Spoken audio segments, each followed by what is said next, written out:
আমি নন্দদুলাল মণ্ডল ইতিহাসের পাতায় আপনাদের স্বাগত জানাই। এর আগে আমি যে বিহার যে স্টেট নিয়ে একটা ভিডিও বানিয়েছিলাম, সেখানে সমস্ত ইনফরমেশন দিয়েছিলাম। তারপরে অনেকে বুঝতে পারছে না যে কি সাবজেক্ট কম্বিনেশন কেমন হবে, কি ল্যাঙ্গুয়েজে থাকবে। আমি একটু যুক্তি সহকারে আপনাদের বুঝিয়ে দিই, তাহলে আপনারাও নিজেরাও চিন্তা করতে পারবেন না কি হতে পারে এবং কি হতে পারে না। দেখুন, বিহারে যে প্রাইমারি এবং আপার প্রাইমারি, তার জন্য সিটেট লাগে, কিন্তু বিহার 9, 10, 11, 12-এর জন্য আলাদা নিজস্ব টেট নেয়।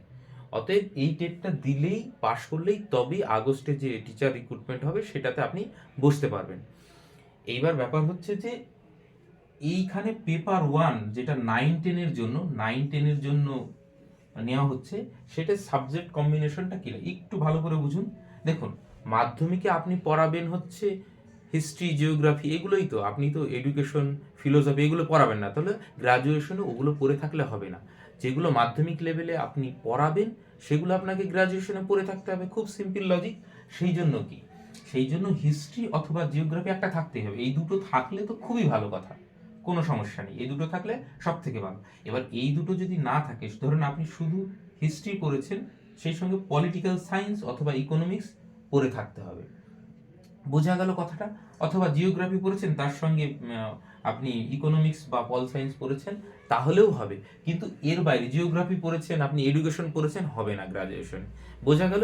দুটো সাবজেক্ট অন্তত লাগবেই মাধ্যমিক লেভেলে, যেটা পড়ানো হয় সেটা আপনি গ্রাজুয়েশনে পড়ে থাকবেন। বোঝা গেল? আরেকবার বলে দিই, মাধ্যমিক লেভেলে যে সাবজেক্টগুলো পড়ানো হয় সেগুলো অন্তত গ্রাজুয়েশনে দুটো সাবজেক্ট আপনাকে পড়ে থাকতে হবে, তাহলেই আপনি মাধ্যমিক লেভেলের জন্য যোগ্য। বুঝতেই পারছেন, আপনাদের এখানেও তো মাধ্যমিক লেভেলে কি কি সাবজেক্ট পড়ানো হয় আপনি জানেন। এইবার আসি ল্যাঙ্গুয়েজের ক্ষেত্রে। এইবার যারা ল্যাঙ্গুয়েজ বা ভাষা নিয়ে করছে, কেউ বাংলা যদি পড়ায় বা হিন্দি পড়ায়, তাহলে সে শুধু ওই ল্যাঙ্গুয়েজে গ্রাজুয়েশন করে থাকলেই হবে। বোঝা গেল? এবং সায়েন্সের ক্ষেত্রে সেম এইরকম, যে যেই সায়েন্সের বিষয়গুলো হচ্ছে মাধ্যমিক লেভেলে পড়ানো হয়, ম্যাথ, ফিজিক্স, কেমিস্ট্রি, এগুলো পড়ে থাকতে হবে, তাহলেই আপনি সায়েন্সের ক্ষেত্রে বসতে পারবেন। বোঝা গেল আশা করি লজিকটা, যে কেন এইরকম সাবজেক্ট কম্বিনেশনটা দেওয়া হয়েছে। এবার আসি পেপার 2 এর কথা। এইটা অনেকে বুঝতে পারছেন না যে পেপার 2তে কি কিতে আমি বসতে পারবো। এবার দেখুন, পেপার 2, এবার পেপার 2 মানে ক্লাস 11, 12। এবার 11, 12-এ তো প্রচুর সাবজেক্ট থাকে। এখানেও কিন্তু প্রচুর সাবজেক্ট রয়েছে। বিহার যে টেট পরীক্ষাটা নেবে, সেটাতে টোটাল 28টা সাবজেক্ট আছে 11, 12-এ। টোটাল 28টা, এক দুটো নয়, কিন্তু টোটাল 28টা। এবার তার মধ্যে প্রচুর ল্যাঙ্গুয়েজ গ্রুপ রয়েছে, প্রায় সব ল্যাঙ্গুয়েজ রয়েছে। মেজর মেজর ল্যাঙ্গুয়েজগুলো আমি দিচ্ছি।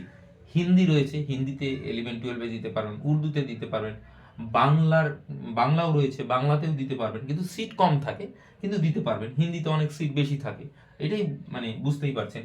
অ্যারাবিক থাকবে, পালি থাকবে, ফার্সি থাকবে, তারপরে মৈথিলি থাকবে, সংস্কৃত থাকবে। মানে কম বেশি আমাদের এখানেও দেখবেন যে হিন্দির 2-4টে করে সিট থাকে, ওখানেও সেরকম বাংলার 2-4টে করে সিট থাকবে। কিন্তু ল্যাঙ্গুয়েজ প্রচুর আছে। কম বেশি অ্যারাবিক যারা পড়েছেন অ্যারাবিকে দিতে পারবেন, যারা ফার্সি পড়েছেন ফার্সি দিতে পারবেন, সংস্কৃত পড়েছেন যারা সংস্কৃতে দিতে পারবেন। এবার এসে আর্টসের সাবজেক্টের কথায়, ঠিক আছে? এইবার আর্টসের সাবজেক্ট আপনারা জানেন 11, 12-এ প্রচুর সাবজেক্ট পড়ানো হয়। তার মধ্যে রয়েছে হিস্ট্রি, জিওগ্রাফি, এটাতেও দিতে পারবেন, পলিটিক্যাল সায়েন্সে দিতে পারবেন, এডুকেশনে দিতে পারবেন, সোশ্যোলজিতে দিতে পারবেন, ইকোনমিক্সে দিতে পারবেন, ফিলোসফিতে দিতে পারবেন, সাইকোলজিতে দিতে পারবেন। এবার কমার্স রয়েছে, এগ্রিকালচার রয়েছে, এরকম সাবজেক্ট প্রচুর রয়েছে, ঠিক আছে? যারা বাণিজ্য নিয়ে পড়ে, যারা কমার্স নিয়ে পড়ে, সেগুলো 11, 12-এ রয়েছে। এইবার ব্যাপার হচ্ছে সায়েন্সেও কিন্তু এরকম গণিত রয়েছে, তারপরে কেমিস্ট্রি, ফিজিক্স, মানে মোটামুটি যেগুলো মেজর সাবজেক্ট হয় সেগুলো প্রত্যেকটাই রয়েছে। টোটাল 28টা সাবজেক্ট রয়েছে। আশা করি বোঝা গেল। 11, 12-এ আপনি যদি এমএ করে থাকেন, বিএড করে থাকেন, 50% মার্ক থাকে, তাহলে আপনার আশা করি সাবজেক্ট আছে যেগুলো আপনি 11, 12-এ বসতে পারবেন। এইবার 9, 10-এর ক্ষেত্রে যদি সাবজেক্ট কম্বিনেশন না হয় তাহলে বসতে পারবেন, আর যদি সাবজেক্ট কম্বিনেশন হয় বসতে পারবেন। এইবার আসি ল্যাঙ্গুয়েজের কথা, যে কোশ্চেন কিসে হবে। আমাদের এখানে কোশ্চেন হলে কি হয়, হিন্দিতে হয় না নিশ্চয়ই, আমাদের মাতৃভাষা বাংলা, তাহলে বাংলাতে হয়, সেই সঙ্গে ইংলিশটা থাকে। ওদের ক্ষেত্রে যেহেতু মাতৃভাষা মানে হিন্দি ভাষাটা ওইখানে প্রচলিত, তাহলে হিন্দি থাকবে, সেই সঙ্গে ইংলিশ থাকবে। একই কোশ্চেন পেপারে এই পাশে হিন্দি, এই এই পাতায় ইংলিশ, এইভাবে থাকবে। বুঝে গেল? তাহলে কোশ্চেন নিয়ে আর কোনো, অনেকে বলছে হিন্দিটা কি জানতেই হবে। এবার বিহারে যাবেন, হিন্দি একটু জানতে পারবেন না, তাহলে কি করে আপনি কমিউনিকেশন কি করে করবেন? ওখানে তো বাচ্চাদের আপনাকে হিন্দিতেই পড়াতে হবে, তাই না? এখানে যেরকম বাংলাতে পড়াতে হয়।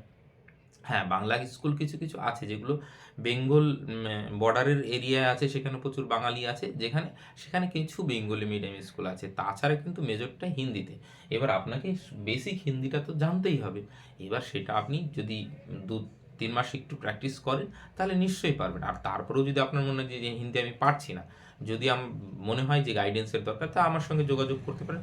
বেসিক হিন্দিটা অন্তত মানে খুব সহজেই শেখা যায়, ওইটা নিয়ে কোনো সমস্যা নেই। এবার আপনার সাবজেক্ট নলেজ যদি ভালো থাকে, আপনি তাহলে খরচা করে ওইখানে পরীক্ষা দিতে পারেন। আর যদি মানে সাবজেক্ট নলেজ মোটামুটি থাকে, অনেক দিন ধরে পড়াশোনা নেই, তাহলে বলবো টাকা খরচা করার কোনো দরকার নেই। ঠিক আছে, এবার দেখুন, কারণ ওয়েস্ট বেঙ্গলের যা সিচুয়েশন, সেখানে যারা অনেক দিন ধরে খাটাখাটনি করছে, তারা কিন্তু ওইখানে গিয়ে টেটটা দিতেই পারে, এবং পাস মার্কও কিন্তু খুব হাই না, মোটামুটি ওই আপনার 60% পালি টেটটা পাস হয়ে যাবে। তো মেয়েদের ক্ষেত্রেও ছাড় আছে, আমি জানি না যে ওয়েস্ট বেঙ্গলের মেয়েরা সেই ছাড়টা পাবে কিনা, আমার ঠিক জানা নেই, কিন্তু খুব কম। তো টেটটা পাশ করলেই তারপরে যে মেইন আগস্টে এক্সামটা হবে, ঘোষণা অলরেডি হয়ে গেছে, তো সেই এক্সাম দিলে কিন্তু আপনি ওইখানে চাকরি করতে পারবেন। এবং যেহেতু ভাইবা নেই, আরেকটা কথা বলে দিই, ভাইবা কিন্তু নেই, অতএব ল্যাঙ্গুয়েজ প্রবলেম নিয়ে সমস্যা নেই। কিন্তু আপনাদের তো বাচ্চাদের সঙ্গে কমিউনিকেট করতে হবে, তাই না? তো অতএব ল্যাঙ্গুয়েজটা আপনাকে শিখেই নিতে হবে, যতই ভাইবা না থাক। আপনি যদি ভালো স্কোর করেন, তাহলে কিন্তু ওইখানে চাকরি পাওয়াটা আপনার পক্ষে সম্ভব। আশা করি বোঝা গেল। আর কোনো প্রশ্ন? আর ওয়েবসাইটটার যে লিঙ্কটা, আমি সেটা আমার টেলিগ্রাম চ্যানেলে দিয়ে দেবো, আপনারা সেখান থেকে গিয়ে দেখতে পারেন এবং অ্যাপ্লিকেশন করতে পারেন। ঠিক আছে, এরপরেও যদি কোনো কোশ্চেন থাকে, তাহলে নিশ্চয়ই করবেন, আমি যথাসাধ্য উত্তর দেওয়ার চেষ্টা করব। ঠিক আছে।